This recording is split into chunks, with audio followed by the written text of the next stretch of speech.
پیرۆزبایی بە بۆنەی سەرکەوتنێکی گەورە. پەیامی کومیتەی ناوەندی کۆمەڵە بە بۆنەی بەڕێوەچوونی سەرکەوتوانەی مانگرتنی گشتی لە کوردستان.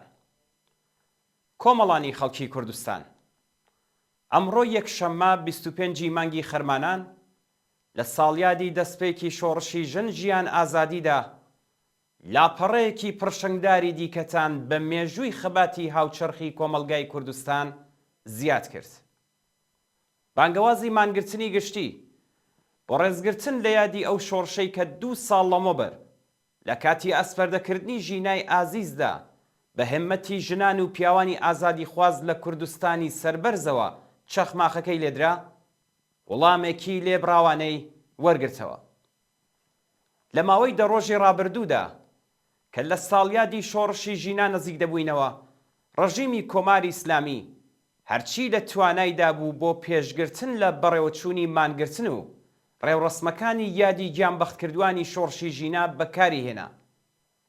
بە دەست بەسەرکردنی دەیان کەس لە هەڵسوڕاوانی ناسراوی مەدەنی کە پێی وابوو ڕەنگە دەوریان هەبێت لە بەڕێوەبردنی ئەم مانگرتنەدا، بە میلیتاریزەکردنی شارەکانی کوردستان بە هەڕەشە و ترساندن، بە بەڕێوەبردنی بۆنەی فریوکارانە بە تایبەت لە شاری سنا، پێشگرتن لە ئامادەبوونی خەڵک لەسەر گڵکۆی گیانبەختکردوان و بە تایبەت بۆ سەر گڵکۆی ژینا لە ئارامستانی ئایچی ڕێگا سەرەکیەکانیان داخست، ئاوی بەنداوی چراغوەیسیان بەرداوە بۆ ئەوەی ئەو ڕێگا لاوەکیانەی کە دەچنەوە ئارامستانی ئایچی دابخەن.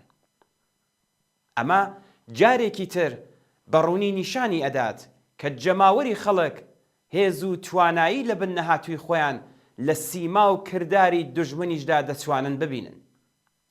بەم بۆنەوە پیرۆزبایی گەرمی خۆمان پێشکەش بە جەماوەری شۆڕشگەری کوردستان دەکەین کە ئەم ئەزمونە مێژوویان بە سەرکەوتن گەیاند. ماندوو نەبوونی بە سەرجەم هاوڕێیانی کۆمەڵە لە ناوخۆی وڵات و هاوڕێیانی بەشی هەواڵ و ڕاگەیاندن و تەلەڤیزیۆنی کۆمەڵە و تۆڕە کۆمەڵایەتیەکان دەکەین کە لە ماوەی 3 ڕۆژی ڕابردوودا بەو پەڕی جۆش و خرۆش و ماندووی نەناسی و بێوچان هەموو کاتەکانی خۆیان خستە خزمەت سەرکەوتنی ئەم مانگرتنە گشتیە شکۆدارە وا دەستیان بە گەرمی دەگوشین. هەروەها ڕێز و پێزانینی خۆمان ئاراستەی سەرجەم ئەو کەسولایەنانە سیاسی و مەدەنی و کۆمەڵایەتیانە دەکەین کە شانازی بەشداریکردن لە ڕێخستن و بە سەرکەوتن گەیاندنی ئەم مانگرتنەیان هەبووە. پەیامی سیاسی ئەم مانگرتنە گشتیە ڕوون و ئاشکرایە. شۆڕشی ژن ژیان ئازادی بەردەوامە وا خەڵکی زۆر لێکرا و بێبەش ورە و ئیرادەیان بۆ سەرکەوتن بەرزە. ئێمە دەزانین کە تا گەیشتن بە سەرکەوتنێکی چارە نووساز هێشتا ڕێگایەکی پڕهەوراز و نشێوی زۆرمان لە پێشدایە کە دەبێت هەنگاو بە هەنگاو هەموو هێز و توانایی خۆمان بخەینە گەڕ بۆ تێپەڕاندنی ئەو مەودایە.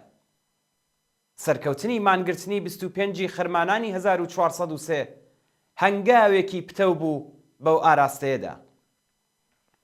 مانگرتنی سیاسی گشتی سنەتێکی جێکەوتووە لە کۆمەلگای کوردستاندا. ئەم جارەش خەڵک هێزی یەکگرتوانەی خۆیان لەم شێوازەی ناڕزایەتی دەربڕنی سیاسیەدا ئەزمون کرد. بەم حاڵەوە ئێمە هێشتا لە ڕێگای گەشتن بە سەرکەوتنی کۆتایی هێندێک قۆناغمان لە بەردەمدایە کە دەبێ بە ژیری سیاسی و بە هەمان ئیرادە و ڕۆحیەی خەباتکارانەی تا ئێستا خۆمان بۆ تێپەڕکردنیان ئامادە بکەین. مانگرتنی گشتی کاریگەربوونی خۆی لە بەرامبەر کۆماری ئیسلامیدا بۆ زەمینگیرکردنی هێزە سەرکوتگەرەکان نیشان داوە. خەڵکی کوردستان بە گرتنەبەری ئەم شێوازەی خەباتی جەماوەری تا ئێستا چەندین جار هێزە سەرکوتگەرەکانیان لە بەرامبەر ئیرادەی یەکگرتوانەی خۆیاندا بە چۆک داهێنەوە. ئەم مانگرتنە جارێکی تر سیمای جەماوەری بوون و کۆمەڵایەتی بوونی ئەم ئاخێزەی ئێستای دژ بە ڕژیمی ئیسلامی و بۆ دامەزراندنی داهاتوویەکی باشتر بەڕوونی بە خەڵکی دنیا نیشاندا.